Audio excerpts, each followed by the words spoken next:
Hello to all. So very good evening everyone. कैसे हैं आप लोग? मैं उम्मीद कर रहा हूँ बढ़िया हूँ, खुश हूँ, मज़े में हो। दोस्तों 2 दिन पहले मैंने बीटीएससी के बारे में बताया था कि लैब असिस्टेंट के पोस्ट निकले हैं और अच्छे खासे पोस्ट निकले थे।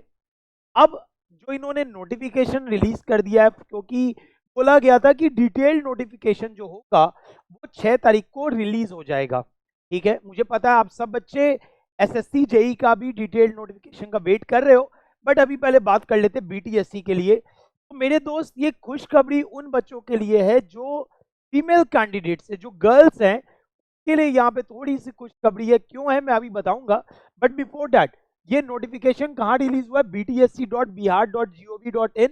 आप यहाँ पे रिक्रूटमेंट्स में जाओगे तो रिक्रूटमेंट्स में जाते ही आपको जो पोस्ट मिले थे, अलग अलग पोस्ट के लिए वैकेंसीज आपको यहाँ पे है। ठीक है, यहाँ पे आपको देख सकते हो। तो आपको मैकेनिकल का अलग निकला है, कंप्यूटर साइंस अलग निकला है, सिविल अलग निकला है। तो सबके लिए इंडिविजुअल इन्होंने रिलीज कर दिया है। अब क्या पैटर्न है, क्या है, उसके बारे में भी डिस्कस करते हैं। तो यहाँ पे अप्लाई ऑनलाइन करके आप ज्वाइन कर सकते हो। अब इसका डिटेल्ड एडवर्टीजमेंट पे हम आते हैं और इसके बारे में जरा डिस्कस कर लेते हैं। Let's look at its detailed advertisement. तो मेरे दोस्त, जो बीटीएससी में डिटेल्ड एडवर्टीजमेंट में सिविल को कवर कर रहा हूँ, सेम इसी पैटर्न में बाकी ब्रांचेस में भी है, depending on the number of seats. मेरे दोस्त, अगर आप यहाँ पे देखोगे तो पोस्ट निकला है वो लैब असिस्टेंट का है। ठीक है, अलग अलग डिपार्टमेंट में, मैकेनिकल में अलग है, साइंस में अलग है, इलेक्ट्रिकल में अलग है, इलेक्ट्रॉनिक्स में अलग है, ठीक है, केमिकल में है, रूरल टेक्नोलॉजी में है। वो बच्चा सिविल या रूरल टेक्नोलॉजी से डिप्लोमा किया है, यहाँ पे क्लियर बोल रहा है डिप्लोमा, 3 साल का डिप्लोमा आप अगर किए हो, चाहे आप सिविल इंजीनियर हो, रूरल इंजीनियरिंग हो किए हो आपने, civil and rural engineering, then construction engineering, construction technology and समक्ष अभियंत्रण शाखा में 3 वर्षीय डिप्लोमा, 3 साल का डिप्लोमा, या डीम यूनिवर्सिटी है या रिकॉग्नाइज यूनिवर्सिटी, यहां से आपने डिप्लोमा किया है, आप इस फॉर्म को भर सकते हैं। ठीक है, मतलब साफ साफ बात इन्होंने बोल दिया कि it is not for the BTech students, it is only for those student जिन्होंने डिप्लोमा किया है। ये जो वैकेंसी निकली है सिर्फ और सिर्फ डिप्लोमा वाले कैंडिडेट्स के लिए, पहला चीज। दूसरा, अगर आप यहाँ पे टोटल नंबर ऑफ पोस्ट की बात कर रहे हो, टोटल नंबर ऑफ पोस्ट यहाँ पे निकला है 166, जहां पे जनरल के लिए 67 है। लेकिन यहाँ पे एक बात और बोल दिया कि 35% रिजर्वेशन, मैंने अभी बोला था ये अच्छा न्यूज है उन बच्चों के लिए, उन लड़कियों के लिए तो इस एग्जाम को भरेंगे, क्योंकि 35% रिजर्वेशन लड़कियों को दिया गया है। ये तो वही बात हो गई, अभी जब सरकार बन रही थी तो 10,000 का अमाउंट दिया जा रहा था, उसी तरीके से हम इसको लिंक कर सकते हैं अमाउंट। ठीक है, so 35% reservation is given to the female candidates. ठीक है, तो यहाँ पे 166 टोटल सीट में से 56 seats is directly given to the female candidates, मतलब मेल कैंडिडेट्स के लिए 110 सीट बच जाता है। ठीक है बात, ये बात पहले आपको हम क्लियर कर दी। मिनिमम एज क्या रहना चाहिए? 18 मार्च एज ऑन 1 ऑफ, आप यहाँ पे साफ साफ देख लो, 1 अगस्त तक अगर आपका मिनिमम एज है दैट इज 18 ईयर्स, आप अप्लाई कर सकते हो। मैक्सिमम एज के लिए क्या बोला? 37 ईयर्स फॉर अनरिजर्व मेल। तो आरक्षित कैटेगरी में नहीं आते हो, अनारक्षित कैटेगरी में हो, वो बच्चे जो 37 साल का अपर एज लिमिट है वो अप्लाई कर सकते हैं। फीमेल के लिए 40 ईयर्स है unreserved. Female backward class, economically backward class, यहाँ पे साफ साफ दिया हुआ है बीसी। ईबीसी का मतलब, ईबीसी मतलब अत्यंत पिछड़ा वर्ग दैट इज बीसी। ठीक है, तो backward class, extra backward class, उनके लिए 40 ईयर्स है वेदर इट्स मेल और फीमेल। 42 ईयर्स अगर आप एससी एसटी में हो, मेल फीमेल दोनों। तो एक बात और, एक चीज यहाँ पे लिखा है, reservation only for Bihar domicile learners या एस्पिरेंट्स। अब मेरी बात समझना, ऐसा नहीं होता कि अगर ये बीटीएससी का फॉर्म है तो यहाँ से बिहार के बच्चे भर सकते हैं, ऐसा नहीं होता। अदर स्टेट के बच्चे भी इस फॉर्म को भर सकते हैं। अंतर ये होता है कि अगर आप स्टेट से हो, आप रिजर्वेशन कैटेगरी में फिल नहीं कर सकते, आपको अनरिजर्व होके फिल करना पड़ेगा। अगर भले आप अपने स्टेट में SC ST होंगे, लेकिन यहाँ पे आप उसको जनरल की तरह आपको ट्रीट किया जाएगा। You filling the form as a general candidate, और आप इसको यहाँ पे अप्लाई कर सकते हो। ऐसा नहीं है कि आप अप्लाई नहीं कर सकते, you can definitely apply for this. ठीक है, तो ये आपका यही बात यहाँ पे लिखा हुआ है।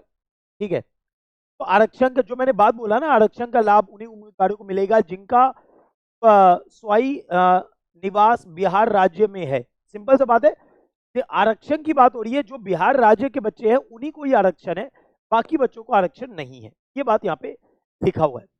ठीक है, तो ये सारा आपको तो सबमिट करना पड़ेगा अपना प्रूफ के बारे में दिया हुआ है, तो डिटेल में आप पढ़ सकते हो। अब यहाँ पे बात करते हैं कि आपको क्या क्या देना चाहिए, लाइक एक वो तो रिजर्वेशन का अलग है।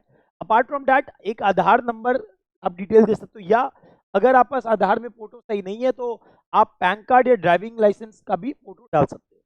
ठीक है, अब यहाँ पे एग्जाम किस तरीके से होगा, एग्जाम लेने का पैटर्न है CBT, और बड़ा चौंका दिया इन्होंने, आपके एक्सपीरियंस में आपको नंबर दे रहे हैं। मतलब ये थोड़ा अलग है, विचित्र है। कह रहा है कि हर साल जितने साल का एक्सपीरियंस है, per year experience will count 5 marks. अगर आप 5 साल का एक्सपीरियंस है तो आपको 25 नंबर ऐसे ही मिल गया। और जो CBT एग्जाम होगा वो 100 नंबर का होगा, जिसको 75 नंबर में कन्वर्ट किया जाएगा। फॉर एग्जाम्पल, अगर आपके 60 नंबर आ रहे हैं 100 नंबर में CBT एग्जाम में, तो 60 इंटू 0.75 वो नंबर आपको अलॉट होगा। डेट मीन्स आपको 45 मार्क्स आउट ऑफ 75 आपको नंबर काउंट किया जाएगा। ठीक है, 100 नंबर का पेपर होगा, 100 नंबर में जो भी आपको आया उसको 75 नंबर के अकॉर्डिंग कन्वर्ट कर दिया जाएगा।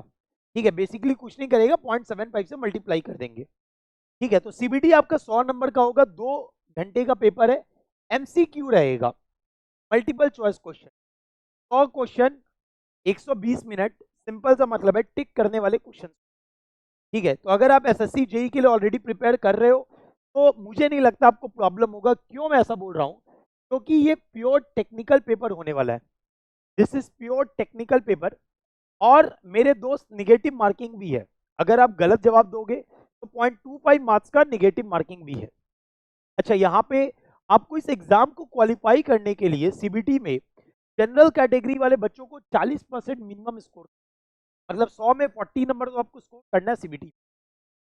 Backward class 38.5, EBC category 34% and SC ST 32%, इतना आपको मिनिमम स्कोर करना है। ठीक है, तो last date to fill the form is 6 May. 6 में आपका लास्ट डेट है फॉर्म फिल करने का। तो आपको कुछ नहीं करना है, you just go to the official website, आप इनके ऑफिशियल वेबसाइट पे चल जाइए।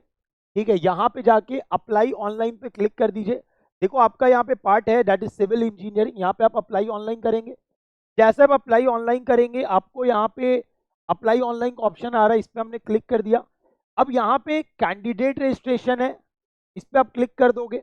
जैसे आपने कैंडिडेट रजिस्ट्रेशन पे क्लिक किया, आपका जो पर्टिकुलर ब्रांच है, जैसे आपने सिविल के लिए आपको अप्लाई करना है, यहाँ पे सिविल के लिए यहाँ पे किया, ये अप्लाई कर दिए।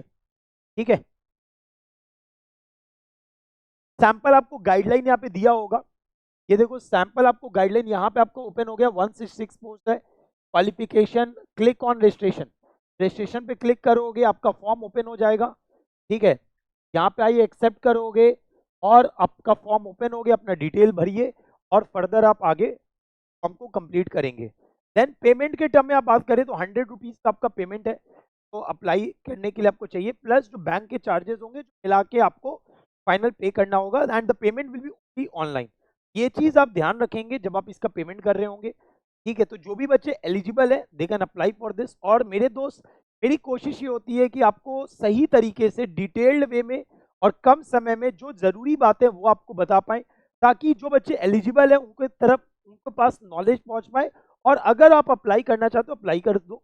ठीक है, तो my dear learners, infinity zone is always there to help you in the best possible way. आपको जो भी जरूरत चाहिए, my number is given on the screen, आप मुझसे कनेक्ट कर सकते हो and I will try to help you in the best possible way. बने रहेंगे चैनल के साथ, चैनल को सब्सक्राइब कर लेंगे, सेशन को लाइक करना और शेयर करना नहीं भूलेंगे। और मेरे दोस्त, हम कोशिश करेंगे कि जो भी आपको अपडेटेड कंटेंट है वो आपको देते रहे, जो भी नोटिफिकेशन आपसे मिस ना हो, तो we will be there to help you in the best possible. See you for the next session, till then bye bye.